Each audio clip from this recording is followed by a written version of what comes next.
passer la parole à Patrick Chan. Donc Patrick Chan, c'est je vais le formuler comme ça, tu me diras si c'est bon Patrick, un praticien de la médecine traditionnelle chinoise qui est depuis 35 ans. Et tu as créé à Erdevenne, donc dans le Morbihan, c'est un dispensaire qui s'appelle Le Cèdre et qui permet aux personnes qui connaissent des difficultés économiques d'accéder à cette pratique. Mais je crois que c'est aussi un centre de formation à partir de ta propre expérience. Et puis tu nous expliqueras l'importance des modes de soins traditionnels et leur complémentarité avec la médecine traditionnelle. Voilà, je te laisse la parole, Patrick. Toute petite introduction, c'est de rappeler malgré tout qu'on est sur une petite planète qui comporte plusieurs civilisations et en fait il y a plusieurs médecines sur Terre, il n'y en a pas qu'une. Et donc effectivement, moi je pratique une médecine qui a 3000 ans d'âge. Mon professeur c'était 15 générations de médecins, donc ça fait une quarantaine d'années maintenant, tu m'as rajeuni, c'est gentil, que je suis dans cette médecine. Qui est reconnu par l'OMS, qui soigne le quart de la planète. Donc il est important déjà d'avoir en tête l'idée qu'on n'a pas ou la médecine occidentale ou rien, ou peut-être que des petites médecines douces voilà. Il y a plein de moyens éprouvés par le temps, par les siècles, par l'expérience, de soigner les gens efficacement avec des moyens qui peuvent être écologiques et humanistes. On est à la même époque qu'Hippocrate avec la médecine chinoise, on est en 500 avant Jésus-Christ. Simplement, il y a une continuité historique en Chine qui a pris fin juste à la révolution culturelle, mais on a eu cette coupure bien plus tôt chez nous. Ce qui est intéressant, c'est que c'était une médecine impériale au début. Alors là, on n'est pas dans la même politique, sauf que ce qui est intéressant, c'est qu'aujourd'hui, on utilise cette médecine pour tout le monde et qu'on traite chaque patient comme si c'était un roi. C'est-à-dire, c'est un traitement individualisé. C'est pas, on ne fait pas passer les gens à la moulinette de protocoles identiques pour tout le monde alors que chacun est différent. Donc ça, c'est une chose importante. On a créé, donc tu as cité le CEDRE, en fait ça veut dire collectif d'études, de développement et de recherche en ethnomédecine. Donc ça c'est un organisme de formation professionnelle qui est sur 5 ans et on forme des praticiens de médecine chinoise. On a à peu près la moitié des gens qui viennent là de différentes régions de France, parfois de l'étranger, qui est sur 5 ans. Et pourquoi je parlais du CEDRE, c'est parce que, oui, c'est-à-dire que c'est une formation médicale. Et à l'intérieur de ça, donc on refait, disons, des médecins de famille, comme on n'a plus. Et à l'intérieur de ça, il y a un moment où on fait une forme de clinica, parce que quand on étudie la médecine, il y a un moment où on est interne, c'est-à-dire qu'on n'est pas encore diplômé en pratiquant chez soi, mais on a déjà des connaissances qui nous permettent de rendre service aux patients. Et on avait déjà fait ça à l'étranger jusque-là, c'est-à-dire on a créé une autre antenne qui s'appelle Humanitrad, qui est une association humanitaire où on fait des soins en ethnomédecine chinoise auprès des populations défavorisées et des minorités ethniques. On a fait des soins chez les Tibétains, les réfugiés tibétains en Inde du Nord, en Afrique, dans les réserves amérindiennes aux États-Unis, etc. Bon, je passe les détails. Simplement, avec le Covid, on n'arrive plus à voyager. Donc, les gens qui nous avaient invités pour faire des soins dans différents pays, on a du mal maintenant à pouvoir continuer le travail. En plus, on faisait de la formation là-bas, notamment en Afrique. Et donc, on s'est dit, c'est la France qui a besoin d'humanitaire maintenant, parce qu'on a même des personnes, donc des soignants qui sont dans des situations dramatiques maintenant. Et donc, on a décidé, au lieu d'aller faire l'humanitaire à perpète, de faire la même chose aussi chez nous. Et on fait la sécu nous-mêmes, si on peut dire, parce qu'on est classé dans des soins de santé non réglementés. Donc, effectivement, les gens, même si les mutuelles prennent symboliquement quelques petites parts, c'est vrai que les soins ne sont pas pris en charge, on ne peut pas donner des arrêts de travail. Donc, en fait, on a décidé de faire ce dispensaire. D'abord, c'est un clinica qui se transforme en dispensaire où il y a des internes qui sont en 3e, 4e, 5e année, qui voient des patients et le dispensaire, donc pour un coût qui est de 10 à 30 euros en fonction des moyens financiers des gens, mais on trouve que c'est important pour 2 raisons qu'il y ait une petite participation. D'abord parce que c'est un échange d'énergie, il ne faut pas que les gens soient juste des touristes, je veux dire un investissement par rapport à la santé. En plus, c'est quand même une consultation qui dure 1 heure avec soins, enfin diagnostic, soins, et en plus cet argent-là à Humanitrad permet d'acheter des médicaments pour ceux qui n'ont pas du tout de moyens, pour pouvoir offrir les médicaments à ceux qui n'ont pas de moyens. Donc on essaye de faire un truc qui fonctionne en circuit fermé, sachant que les praticiens, bien sûr, eux, sont bénévoles. Et donc c'est en marge de la formation professionnelle en médecine chinoise qu'on a monté quelque chose d'humanitaire, d'abord à l'étranger, ensuite en France, actuellement en France également. On fait aussi des soins une fois par mois chez Emmaüs, de façon à ce que ce soit quelque chose d'utile à la fois pour les praticiens et pour les patients, parce que c'est un travail d'échange entre les deux. Dernière petite chose concernant ce qu'on a essayé de mettre en place. Alors ça, c'est vraiment un début d'activité, le dispensaire. Jusqu'à présent, on a fait du clinica. Il y a des chats qui passent, c'est pas grave. On a fait du clinica. Le dispensaire, il débute vraiment cette année. Donc, je veux dire, c'est quelque chose de nouveau, mais on a déjà l'expérience de la chose. Et dernière chose, c'est qu'on organise au mois de mai, pour info, un truc qui s'appelle les Humani Days. Je pourrais toujours mettre, un lien... mais sinon, vous allez sur cèdre.org ou humanitrad.org et vous aurez l'information. C'est-à-dire que, puisqu'on a fait des soins humanitaires dans différents pays, on va essayer de faire venir au mois de mai un médecin tibétain, un médecin ayurvédique, il y a un druide, un médecin africain, un ethnomédecin, c'est pas de la médecine occidentale, un Lakota, donc de réserve, un Sioux, si on peut dire, enfin Sioux, c'est pas un terme qu'ils aiment. Moi, je vais parler de la médecine chinoise. Enfin, on va faire un truc sur est-ce que les médecines anciennes, les traditions anciennes sont les graines de la médecine de demain. C'est-à-dire une médecine où on s'occupe de l'individu et on respecte la nature. Donc, ce qui est important, au-delà peut-être de faire effectivement des initiatives locales, c'est le commandant Cousteau qui disait « Think large, stay small ». Il faut penser large et rester petit. Donc, il faut faire des choses locales, mais avec un esprit ouvert. Et on essaye de faire ça dans ce but-là. Alors, on n'est pas allé en Chine exprès étudier la médecine chinoise, on n'avait pas un goût de l'exotisme, c'est parce qu'on a perdu celle d'Hippocrate qu'on a dû faire un détour par la Chine pour retrouver le lien qu'on peut avoir avec la nature. Mais voilà, on est très heureux d'offrir cette médecine qui avant était réservée à des gens qui ont quand même les moyens, parce qu'on passe toujours une heure, ne serait-ce que le temps de travail, on voit 8 patients à tout casser par jour. Donc, je veux dire, après, c'est n'importe quelle activité, le taux horaire, voilà, il faut trouver une solution. Mais on a trouvé ce moyen de faire un peu la sécu nous-mêmes et de rendre accessible cette médecine qui n'est pas du tout chinoise, en fait. Hein, je vous dis, c'est très hippocratique. On fait des parallèles permanents avec la nature pour expliquer les maladies aux gens et du coup, ils comprennent très bien. Donc on espère que ça fera école, pas seulement dans le coin, mais après il faut effectivement, tout le monde ne peut pas faire ça parce qu'il faut la structure derrière. On a la chance d'avoir cet organisme de formation qui fournit les praticiens disponibles. Ce que je peux peut-être rajouter, c'est que cette médecine, donc, puisque c'est une médecine parmi d'autres, on est praticien de première intention, c'est-à-dire on n'est pas obligé de passer par le médecin avant de venir en médecine chinoise. C'est nous-mêmes qui prenons un patient et qui pouvons voir si nous pouvons faire quelque chose ou s'il faut le rerouter vers les urgences ou pas, ou ailleurs. Je veux dire, c'est vraiment une médecine à part entière. Maintenant, notre credo, c'est plus les pathologies chroniques, c'est pas l'urgence, justement. Je veux dire, en urgence, on a ce qu'il faut chez nous. Mais ça va du rhume au cancer, quoi. C'est une médecine générale, avec des éléments de pédiatrie, des éléments de rhumatologie, des éléments de gynécologie.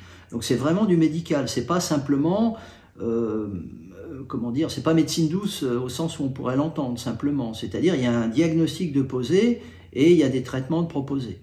L'essentiel dans les traitements, c'est souvent l'acupuncture, la pharmacopée, donc des plantes médicinales, mais il y a des plantes qui tuent, donc il faut juste maîtriser ce qu'on donne, mais je veux dire c'est puissant les plantes.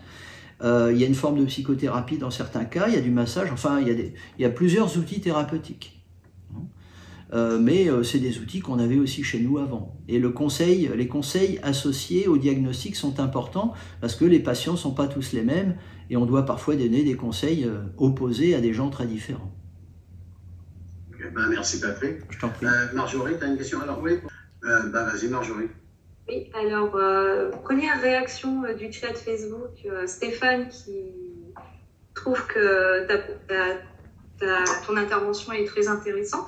Et moi, en fait, j'aurais 2 questions par rapport à ce que tu dis. Ouais. Du peu que je sais de la médecine chinoise, en fait, c'est une médecine qui se fonde sur la prévention avant de se fonder sur la guérison. Donc c'est en fait l'idée, si j'ai bien compris, c'est comment maintenir un corps en bonne santé et non pas tant comment guérir des corps qui sont déjà malades. Mais en théorie, tu as tout à fait raison. En pratique, il faut commencer par réparer avant de faire de l'entretien. C'est-à-dire que bien souvent, les gens arrivent déjà avec des problèmes.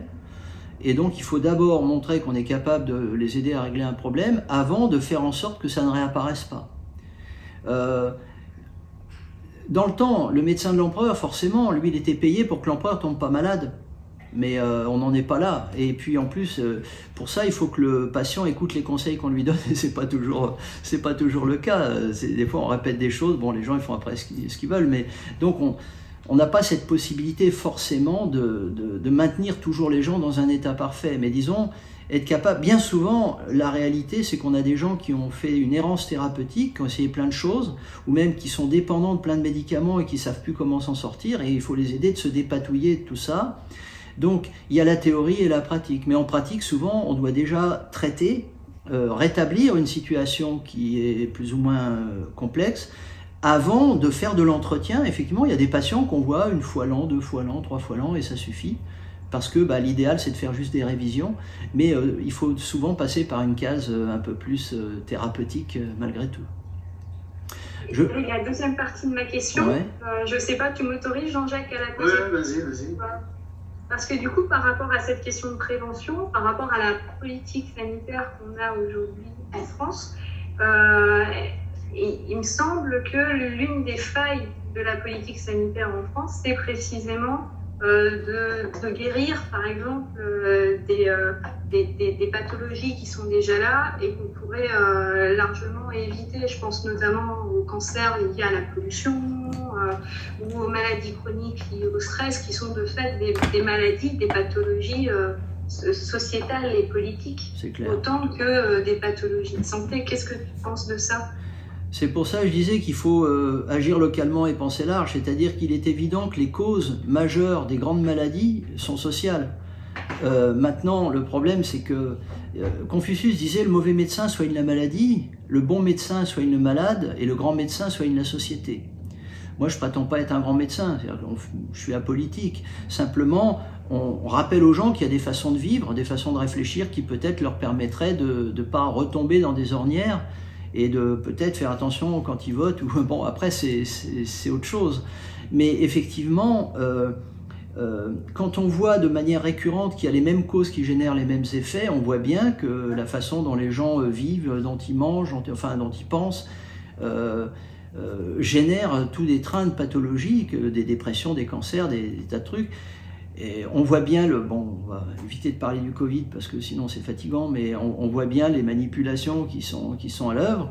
Donc, on en parle avec les gens. Mais disons que après, ça reste de la responsabilité individuelle des personnes. On n'est pas là pour militer, on est là pour essayer de les aider. Simplement, quand on voit qu'il y a un lien relativement commun au niveau des causes, ouais, on les laisse repartir avec une petite réflexion pour qu'ils n'aient pas l'impression que ce qui leur arrive tombe du ciel. Non, il y a des causes, et des fois les causes, effectivement, souvent les causes, elles sont sociales ou politiques, c'est vrai. J'interviens juste pour bien préciser que la discussion de ce soir, elle n'est pas liée à la crise sanitaire actuelle, même si c'est sur cette crise sanitaire, par rapport à ce qui s'est passé et qu'on a vu un peu la destruction de l'hôpital public et du système de santé, pour le coup, c'était vraiment flagrant. Ouais. On a eu l'idée de faire cette soirée, mais la discussion, elle est plutôt sur comment est-ce qu'on peut, au niveau local, se réapproprier notre santé et notre corps. Voilà. Il y a quelques questions qui sont dans le chat, alors je vais les poser. Concrètement, est-ce que vous êtes reconnu par la Sécurité sociale comme médecin généraliste ? Je précise d'emblée que quand j'ai présenté Patrick, je ne l'ai pas présenté comme médecin, mais comme praticien de la médecine chinoise. Je précise ça. Voilà. Patrick, tu veux répondre à... Alors, effectivement, le terme technique, c'est ethnomédecin, c'est-à-dire praticien d'une médecine ethnique, qui n'est pas la médecine conventionnelle, occidentale. Donc, la sécurité sociale nous ignore, en fait. On est classé dans les soins de santé non classés ailleurs, non réglementés. Donc concrètement, la Sécu ne rembourse pas ce genre de soins. On ne peut pas donner par exemple d'arrêt de travail. Par contre, on paye nos impôts, on est reconnu, on a une plaque, enfin voilà. Et il y a des mutuelles qui prennent partie des soins. Mais on est en marge du système. Et quelque part, on n'est pas contre. Et comme je disais, on préfère faire un dispensaire et faire du social nous-mêmes que de devoir défiler dans la rue parce que c'est du faux social. Marjorie, tu voulais réagir? Oui, en fonction du temps qui nous reste, oui, fait, pardon. C'était juste pour rebondir là-dessus, parce que en fait, moi je considère que autant le soin à la personne et en particulier le serment des médecins et des praticiens en thérapie doit, enfin, en tout cas moi je vois ça comme ça, ne doit pas prendre en considération les opinions ou la classe sociale des gens ou quoi que ce soit pour pouvoir soigner un être humain, parce que c'est juste chaque être humain a le droit à la vie, a le droit d'être soigné et a le droit de se rétablir, mais qu'en revanche, au-delà de ça, une politique sanitaire, en fait, un choix sanitaire relève de la politique. Et en ce sens-là, un gouvernement qui va justement privilégier des laboratoires pharmaceutiques privés qui font des profits ou tenter de rentabiliser des hôpitaux au détriment des plus vulnérables, ou alors effectivement laisser un certain nombre de médecines complémentaires qui ont prouvé aujourd'hui leur efficacité. Alors je pense par exemple aux ostéopathes, je pense à la chiropractie, je pense à l'immunothérapie, à l'acupuncture. Et ben, ça renvoie en fait à une politique de santé qui se fonde sur la santé comme étant un coût et non pas sur la santé comme étant un droit. Et là, on renvoie en fait à la question de la santé comme marchandise, et de l'être humain comme marchandise. Et peut-être qu'on peut orienter aussi cette question-là dans ce cadre-là.